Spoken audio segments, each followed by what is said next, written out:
Hey guys, thanks for sticking it out. Don't punish us because we've been a little bit behind. I hope you're all ready to turn the page because we're talking Daredevil episodes 7 and 8 here at AFTERBUZZ TV on the Daredevil After Show.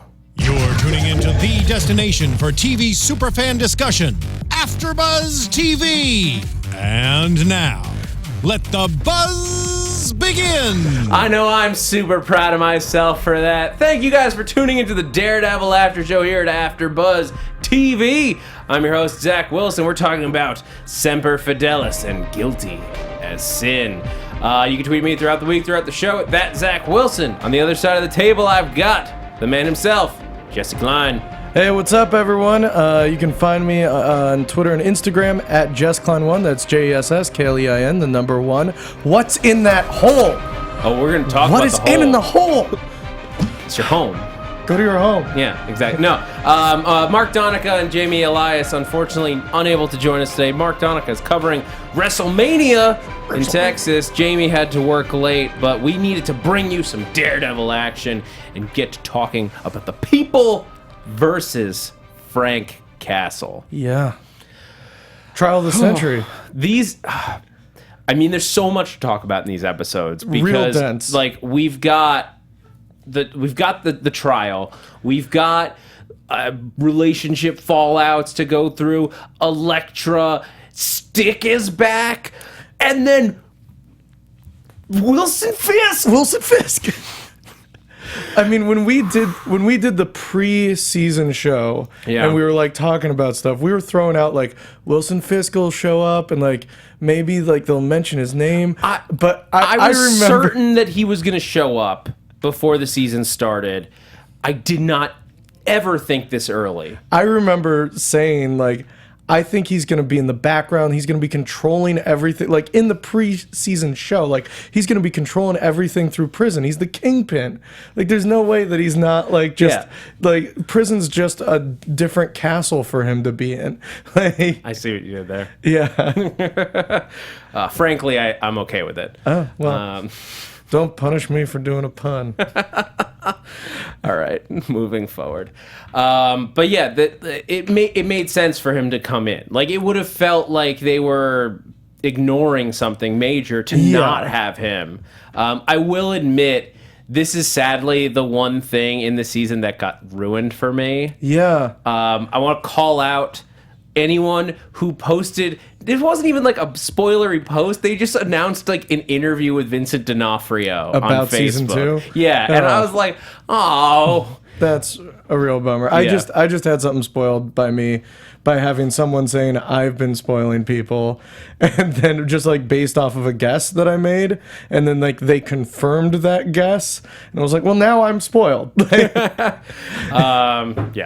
But so, as always, guys, we like to throw out the warning. If you're joining us in the live chat, you're commenting below, please keep it spoiler-free. We are only talking about episodes 1 through 8 in these because we haven't watched ahead yet. Yeah, and not just for us, but for the other fans, the other listeners who are watching at their own pace. You know, we all have busy schedules, for sure. So we all appreciate you keeping this is a spoiler-free zone for anything beyond episode 8. And so far with season 1 and Jessica Jones and now season 2, you guys are, for the most part, awesome. Yeah, you guys have never spoiled anything for us. It's just stupid articles. Other people. All right, so let's start off with the trial.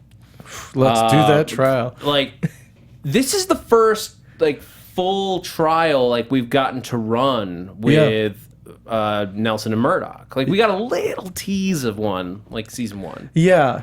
Well, I think. Yeah, and I mean, we're not even seeing it with Nelson and Murdoch. It's just Nelson and sometimes Murdoch, but Nelson and Paige mostly is who this trial is. Yeah, that I kept like expecting Matt to run in. Like they had this is like just smart directing. Because the way that the shots are set up, that they show you the back, you're not looking just at Foggy. You're not in a close-up. You're not looking over his shoulder towards the bench or at whatever else is going on, or really at Reyes for very long. they're giving you a shot that as a TV viewer, you are familiar with. You know that framing is set up so that Matt Murdock can run Walk through, in the background and like save the day. Especially for the opening statement. I was like, Matt's got to show up. Yeah. Like, he's got to show up. Yeah. Like, and he doesn't. And it's like, okay, well, for the medical examiner, he's got to show up. He's got to show up. And like he does. It's like, or for the colonel, it's like he's got to show up and he doesn't. It's like, what is he doing? He's saving the world. He's Daredeviling. He's finding giant holes. Yeah. As you do. As you do. But yeah, no, it was it was well put together, that because that feeling of just stress that Foggy is feeling. Like, he hasn't prepared an opening statement. No. But he does a good job. Yeah, he did a really good, he did a good Foggy job, which was like he made it really personable and it was very much like playing the emotions of the jury. Like, it was a good Foggy job. But he got through it. I thought he did pretty good, considering that he's got like practically an unwinnable case. Yeah. Well, I keep saying it's a pretty winnable case if you show the footage from the hospital where the prosecuting attorney is talking to the defendant. Yeah, like that has to be. Well, the only thing I can think is that there were no cameras there because she seems pretty smart. Yeah. And I have to think that if she's doing something so highly illegal as the prosecution talking to a defendant without their counsel present, that she has the presence of mind to unplug a camera. Yeah. Yeah, I'm sure she would. But there are also, you could easily call witnesses. Like, couldn't they just call their buddy? What's his name? The cop? Yeah. Like they could. He's an honest cop. Like, he is a good guy. If they called him and said, "Did you see D.A. Reyes in the room before his appointed counsel was present?" He would have to say yes. I mean, Matt could also call in that guy and say, "Tell us how you caught this guy," and he would have to talk about Daredevil. Like, that's that's like another good way to like make the arrest seem like it might not have been as legal as it could have been. Oh, I hadn't thought about that, because ignore for the moment the fact that Matt Murdock and the attorney and Daredevil the vigilante are two separate, are the same person. Yeah. Imagine they are two people. There is no reason that, like, somebody tying up another citizen and getting that person arrested, it's a blurry line. Yeah.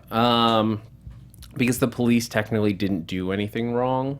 Yeah. So I think you could argue, I think you could argue that since the police had no wrongdoing, all they did was find the man that was wanted. Sure. Just because he got into a fight with another person on the streets, that wouldn't take away anything from his case. I mean, not to get too far into it, but you could also make the argument maybe the police hired Daredevil to go find this guy and beat him up and bring it to them, which would be illegal. As Foggy reminds us, you don't have to prove it. You just have to make him doubt. Yeah. Reasonable doubt. Yeah. I recently I didn't actually wind up serving on the jury, but I sat through jury selection. Yeah. For a murder case or attempted murder case in L.A. And that was the whole thing. Like, the defense attorney spiel the entire time was just reasonable doubt. And he was making sure every single potential juror understood what reasonable doubt was. Sure. And that's what they are basically going through with the jury selection here. And as we see, all of this is moot because Frank eventually gets told to do the right thing or like make the right choice.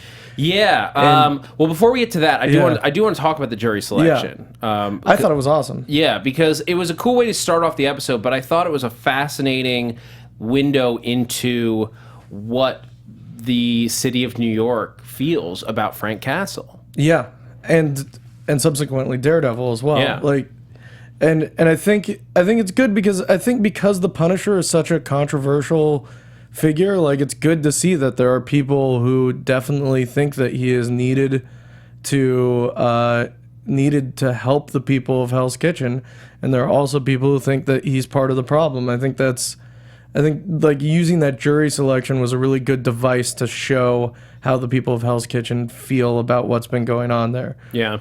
Oh, by the way, I have to give a shout to Jonathan Ma in the chat roll, who's I know he's a lawyer because of our Better Call Saul after show. Yeah. And he tells that he would not get a new trial for Reyes's actions, or he would not get let off for Reyes's actions. It would be a mistrial, and with a new prosecutor. Yeah, which would be a huge get for them, I think, because Reyes is such a nut. And she also, like, this trial's happening so quickly, like, it would give them so much more time. Yeah, absolutely.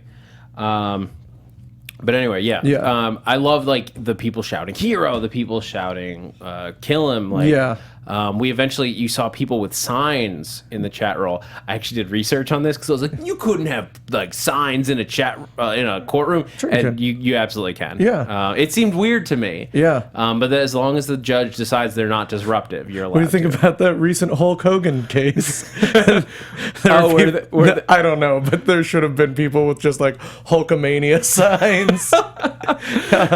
You're gonna get off, brother. Like one of those. Don't show my sex tape, brother. Oh God. Not on point. Not on point. But like that, and then like the son of like a mafia guy, whose dad was killed, and like him like that also made it very real. Where it's like that guy's probably gonna grow up and now want to kill people because his dad was killed by a guy, and like. And that's kind of part of like this cycle. It's like all Frank is doing is making more murderers by murdering people. Yeah, I mean it's a twisted system, and that's unfortunately this is the problem that Hell's Kitchen is facing, and that Matt is trying to clean up. Is that because you're killing these people, you're not putting them away, you're not letting them rot and have to deal with their crimes. Because if that kid's father had to go to jail instead of being killed, I have to imagine that kid would have to then be seeing his father a few years, seeing the bad things happening to him in prison, and like seeing what that does to a person, as opposed to just getting killed, where it feels like it's that kind of thing where because they're dead, you can't. There's no see closure. them for. There's no not even necessarily that, but you don't get to. What's the word I'm looking for? You see the ramifications. No, the opposite of vilify. You glorify. Yeah. You sort of glorify them in death because you start to forget the things that they had done wrong. Whereas them living in prison, you live with evidence of how much they have done wrong. Yeah. And so you're right. That kid may go away and say, I have to now become a gangster and killer to get Frank Castle. Yeah. The difference is, at least Frank Castle is one man, and if he's behind bars and or dead, there's no gang to go after. There's no like group of people to blame, except maybe vigilantes. Yeah. But that's a whole different thing. Yeah.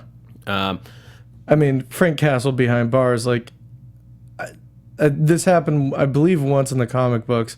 But there was a comic book where Frank got put away in prison on purpose so that he could just kill prisoners because they're all people who committed crimes like behind bars.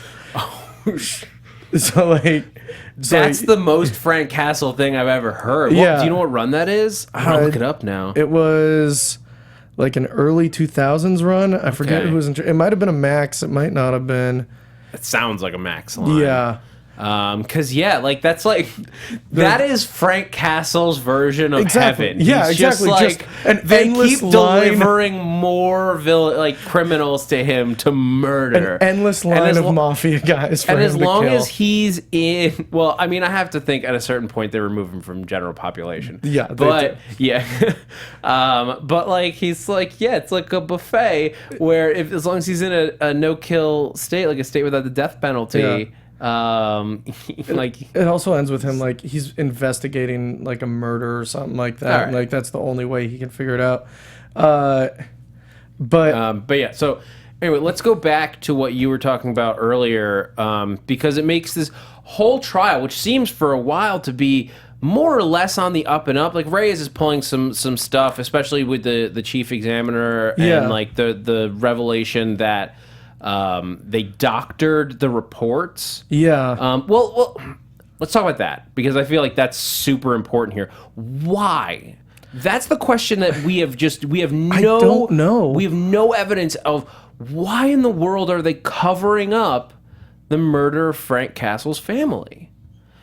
I honestly don't even have a theory that I like because it has to be from Reyes' side. Reyes has to have been a part of it somehow. Yeah. Or she was like an assistant DA and the DA she was serving was a part of it or something.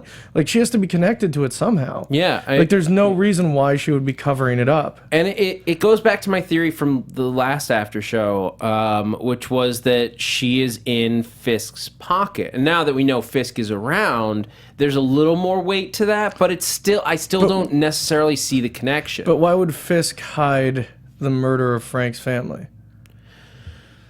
I guess he's well, maybe he was trying to make the Punisher in a way. Okay. That's some like next level conspiracy theory stuff, and I don't necessarily buy it as I say it, but I could see something like that. Like the Irish talk about how they were buried by Fisk like almost immediately in like the first episode. Yeah. Because Fisk wants the gangs gone just as much as Frank does. Yeah, and Daredevil. Yeah. So maybe it was something where like Fisk set this up to be a massacre and like knew it was going to be like a massacre and Frank's family was there, but I just don't see why that happens. Yeah, there's something else going on in this picture. Yeah. Do you think Reyes could be connected to... Could this, like, tie all together? Could Reyes be connected somehow to the Hand? I mean, she could be... I don't think the Hand, but maybe the Yakuza. Like, maybe she's working for the Yakuza. Yeah. Well, I mean... We'll get to that when we get to talking about Stick and the Hand. Yeah. In my mind, the Yakuza and the Hand are almost interchangeable. Oh, I don't think so. Within what we've seen on the show. But I guess that we'll get into that. I think with that guy's line where he's like, "We're not the Yakuza," or "What makes you think we're the Yakuza?" I think that pretty much makes a very big divide between them. Okay. Yeah. All right. Anyway. I don't see Reyes' endgame. I think she somehow is doctoring this. She's trying to cover up for something. I think it doesn't make sense why they're trying to cover up that family was there, except if she had something to do with that. Like if she had like one of the mafia guys be like the guy at the original who was like an informant and sent him in like she's done before, like willy-nilly, and like one of the mafia guys has like a wire on him, and then you could say that she is responsible for like that massacre. Like because like if things went south and like everyone's shooting everywhere, then she's responsible for the death of his family. That was what we were talking about last week. Was that she was involved in that gang meetup. Yeah, like she had a wire on a dude.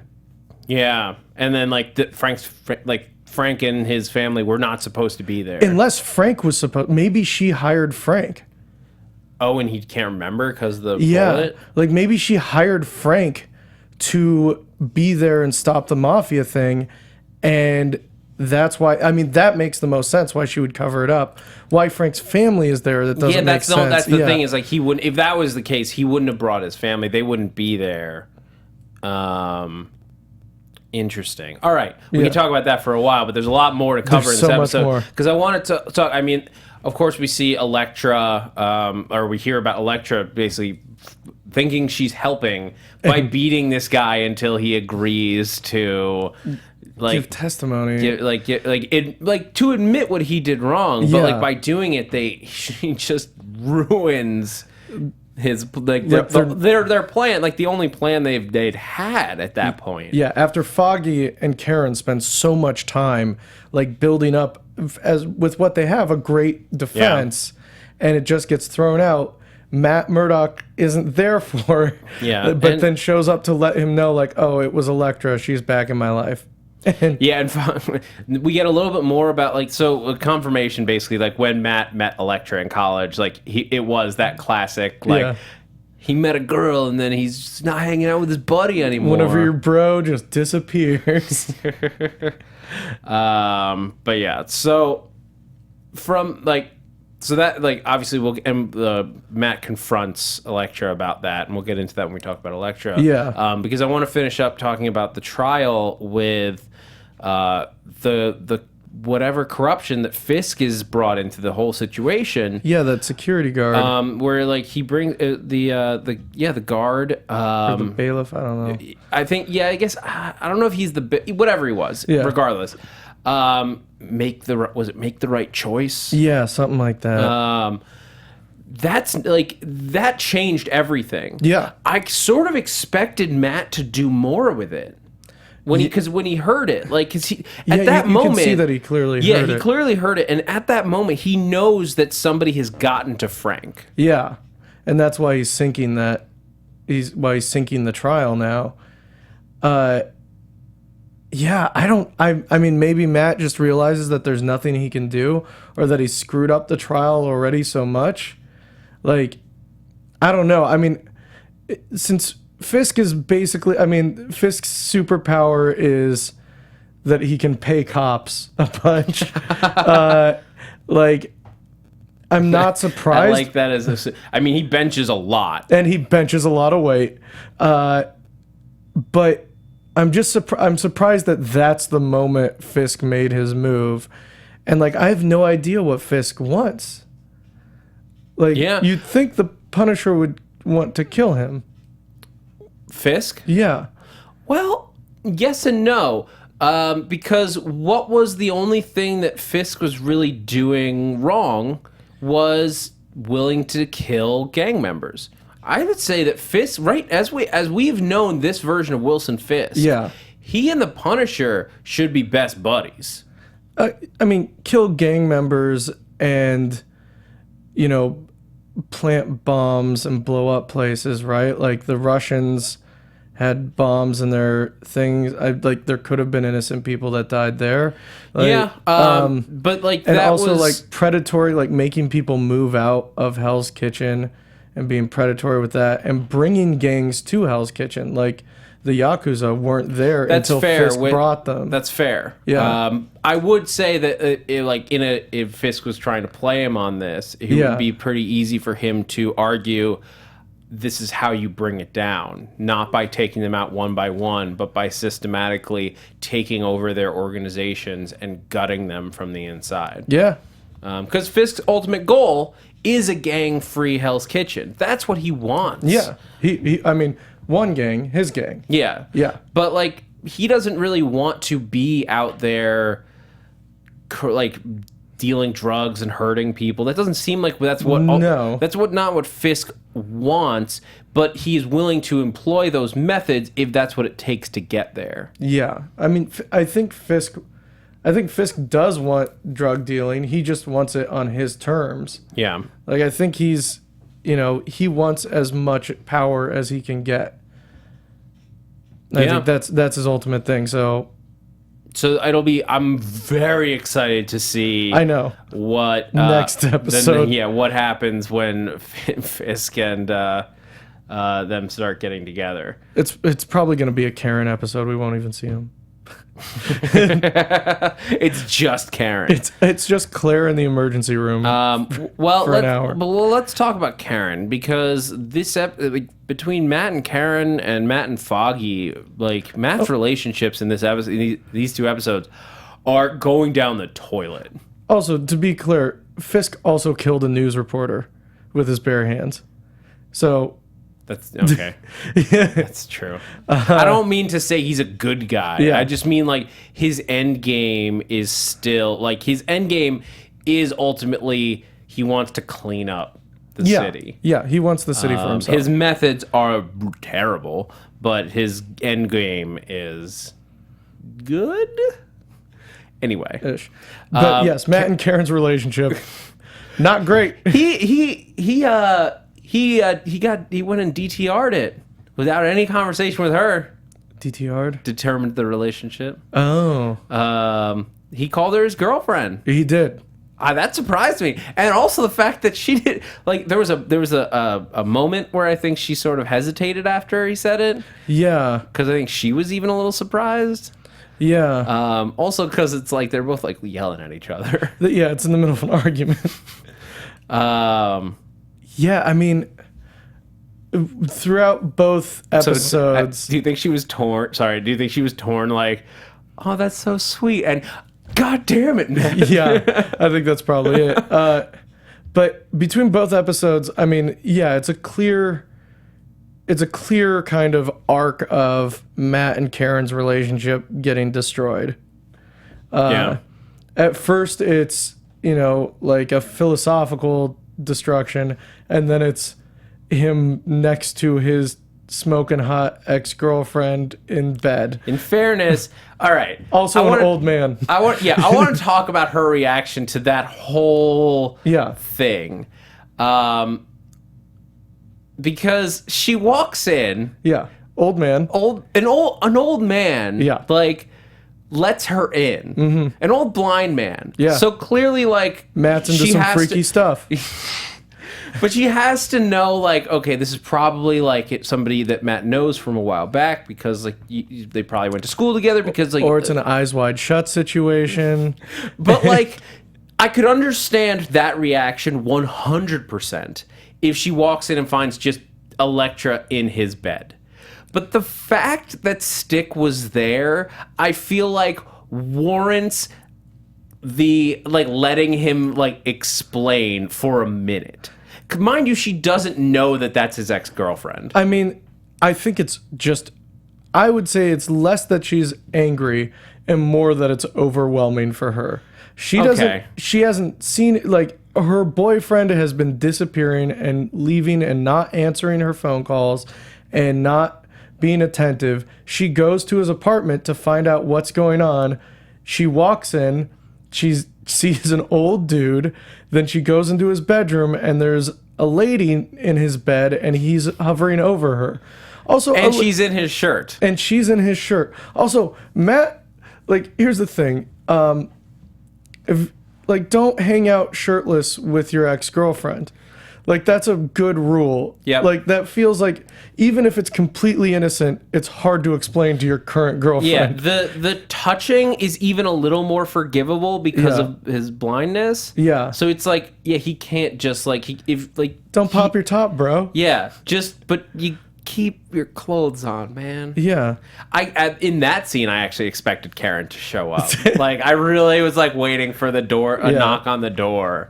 As he's in his underwear and she is in her underwear. And they're just feeling each other's scars. Yeah. But there is a connection there. This is the thing, is that Matt has very different sides to him that do not necessarily line up with each other. Matt Murdock and Daredevil are very much two different people. And they're not the thing that is that's interesting about Matt is he's not and Daredevil is they're not necessarily good people. That's why I think there's so much. Did you read Please Do Hang Out Shirtless with Your Ex-Girlfriend? I just saw that. Thank you, Sarah Caitlin Walker. Yeah. For no, Matt, please continue. But they're not necessarily good people. And I think that's the interesting thing is Matt Murdock, I mean, I'm pretty sure he does want to hook up with Elektra. Both Matt and Daredevil do. I think in the comics that's not out of character. Yeah. But he's a superhero. He's a flawed as hell superhero. Yeah. Yeah. And I mean, Elektra is very tempting. Is she even says you've got that light. I'm glad I didn't snuff it out. Or something like that. Yeah. That's when she's all I've got some theories about that, but I think it's really interesting, like the entire dynamic that he and Elektra kind of go through these 2 episodes. But back to Karen, I guess they're broken up. Like, it's that kind of weird situation where like they're not like calling wouldn't be okay, but sleeping with somebody else would also like not be okay. I feel like because they never established the breakup. There needs to be a heavy coffee scene. Yes. They need to go get coffee in a public place. Yep. And they just need to talk. Yeah, I mean, look, it's a complicated situation because they've both been like they've been fighting. Like again, like Matt didn't get to try to explain what he was doing with the hot chick and the blind man. I would like to see that explanation. I would love to see how he tries to explain it without like mentioning anything about who these people really are. We were at a train yard. There was dirt and a poison knife. There was poison ninja. I was just Mr. Magoo in her. I just happened to be there with my old blind buddy, and this nice woman saved us, but she's hurt now. So make tea. The 2 blind men have saved her. Yes, Stick. Let's talk about Stick, because Stick's back in this, and that's what really drives the Elektra and Daredevil storyline forward. Because first of all, it's cool seeing Stick. Yeah, I was surprised. I mean, other than the fact that when I first saw him in the trailer, I was surprised. Yeah. Obviously, we've known for a while he's coming back. Yeah. But he comes back to really tie season 1. Like, these episodes were just like, oh yeah, season 1, you thought that was going to be a separate thing? No. Yeah, the whole black sky thing. Yeah. Like, what is a black sky? I don't know. Like, it was that kid? Maybe. He may, like... I guess that's the thing, is they haven't really gone into what Black Sky even takes as a form. Yeah. Like, I don't... Like, it was that kid. They killed that kid because he said it was a black sky. But there are multiple black skies. And, like, there's nothing in the comics that's like this. So I can't... Like... I can't figure out what it is based off of, like, comics. So that's pretty exciting. Like, yeah. I'm completely blind on this. Like, everything... blind. But, like, everything else, like, there's a comic analog, so I've been able to, like, try and piece things together. Yeah. But this is, like, there's nothing. Yeah, it's, like, look, that's a fun thing when people who have read these books... is why I like what Marvel has done with a lot of properties so far, is they managed to make it feel... like Jessica Jones is the perfect example. Yeah. I've read Alias back to front. I knew that comic inside and out when I went into watching Jessica Jones. Yeah. I know her character's story. And that show could surprise me at practically every turn. Yeah. Because it was a fresh story. It was new. It felt new. Yeah. And this feels... Well, I would hesitate to say this feels new because a lot of this season has felt like in line with the comics, especially with the Punisher. Yeah, but they're I think they're doing a good job of balancing that, where you're doing both. You're giving the people who read these books that like panel brought to life. Yeah, and then immediately jumping in, now that we're getting into the Hand and Black Sky and the Chaste. Yeah. You're getting something that it's just like, I don't know what's going to happen next. I also like how Stick's way of telling a story is such a Stick way of saying something where it's like, the Chaste got in the baddest like guys he could find, real cutthroat killers, like just like it's just like he's telling a fairy tale, but he can't help being Stick and like really sticking it up. I also like how I don't like how Matt doesn't believe Stick about it. Like, that really pissed me off. Yeah. It's like that's just like such a weird... It's such a weird, like, way for him not to believe him. And like it just sticks and it's in the way of the story, which really bothers me. Like I wish Matt had just agreed, and like even Stick says like, I thought you were Catholic. Isn't your whole religion about some dude who came back from the dead? Like Matt should just believe him. You'd think he would want to just believe him, right? Yeah. But is Stick at all like? Stick doesn't have a good history of trustworthiness. I guess. Like this is his childhood teacher who Abandoned him. Well, let's talk about the History 101 with Stick. I loved this scene at the very least. Yeah, it was a great scene. The construction of it was brilliant. I did sort of keep expecting like this like dissolve into like an actual like flashback to ancient Japan. They did the History Channel thing where they just like played the sounds of people fighting in the background. Oh, is that what the History Channel? I actually really liked it because it felt like it was bringing his story to life without like needing to go nuts on a budget and like shoot ancient Japan. Yeah. But it brings up like he introduces us to the Chaste. Yes, which may or may not be Stick. Yeah. Well, okay. So he introduces the idea of immortality. Yes. Immortal Iron Fist. Just saying. Yeah. Sure. I kept waiting for some like. I mean, Iron Fist drop. The story reminds me a lot of the Immortal Iron Fist run, where they go through the history of the Iron Fist, and so you like see ancient China, and you see the woman who has the Iron Fist at that point, and then you go to like World War I, and you see the person who has the Iron Fist at that point, and like that kind of thing.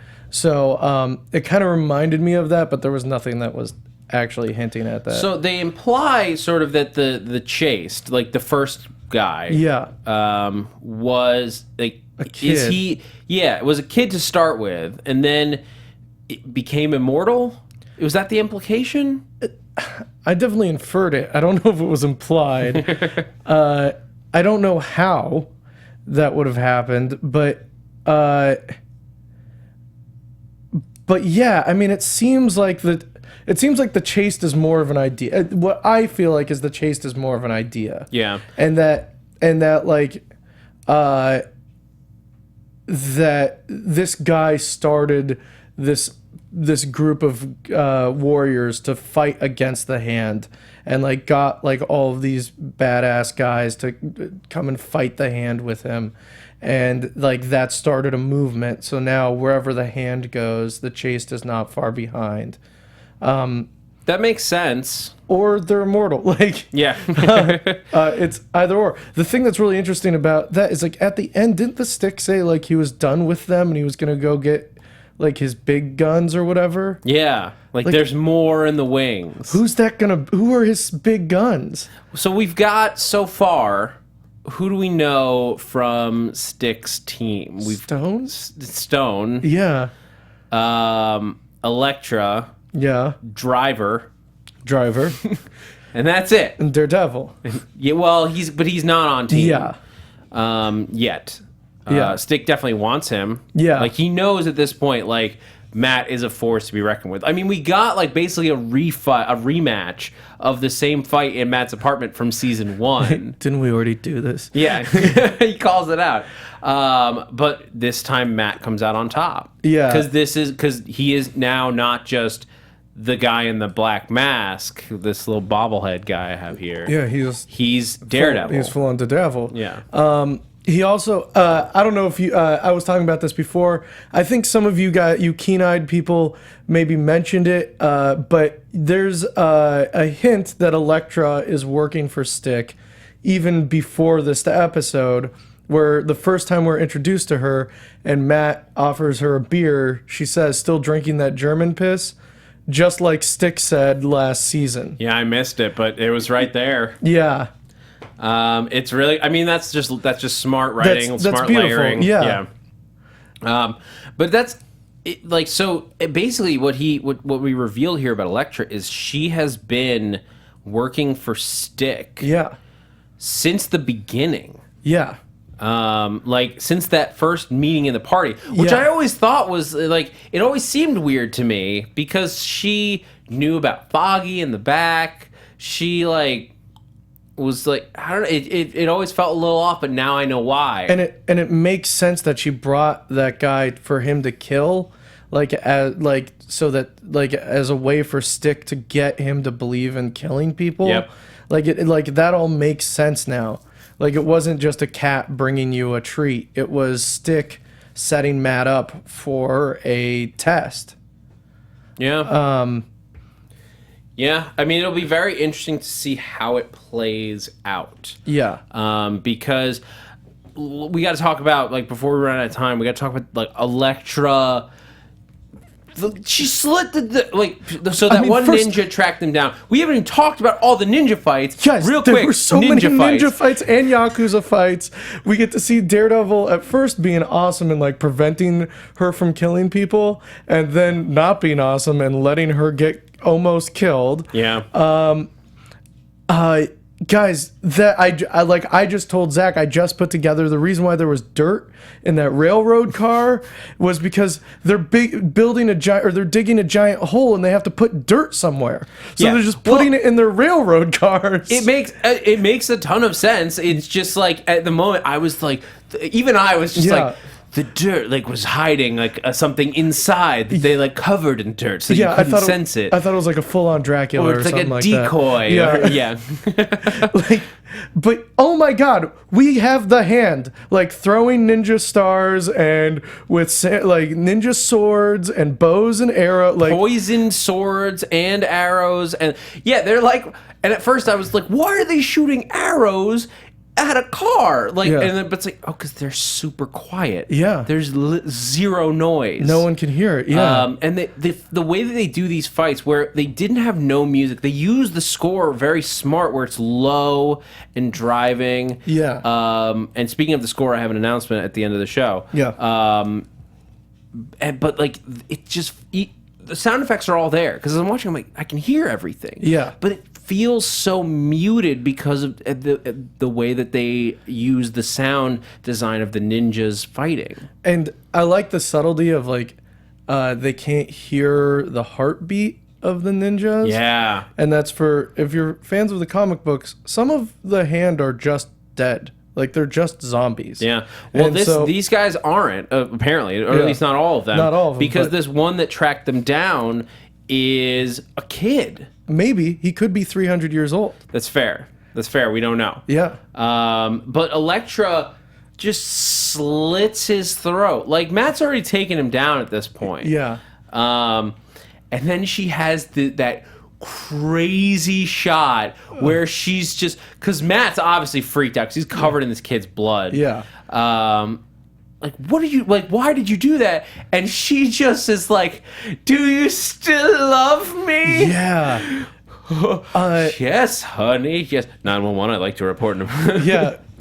Word to the wise, if someone's holding a knife and they ask you if you still love them, the answer is yes. Just say yes and deal with it later. Yeah, get them into a situation where they are no longer holding said knife, and then make a decision. Then you can decide, and you can do that. But yeah, so what's in that hole? Okay, let's do some quick predictions before we gotta get out of here. Buzz TV predictions. And yeah, there was so much these. Because they show off the 40-story deep hole. Yeah. Which is awesome because so it's cool. such a mystery. Also, Matt asks for the flashlight to be thrown down there. Yeah. What a jerk move. Yeah. Like, Elektra needs that flashlight. There are stones and rocks everywhere. Instead, he's like, hey, sighted girl, let me take away your ability to see. What a jackass. Jackass move. He's not a jackass. Yeah. But yeah, 40 stories down. What? Okay, well, this is my pie in the sky dream.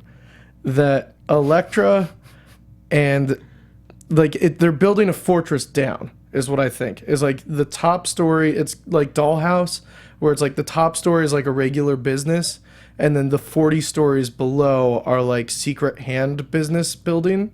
Okay. And it's like this big fortress, pie in the sky dream.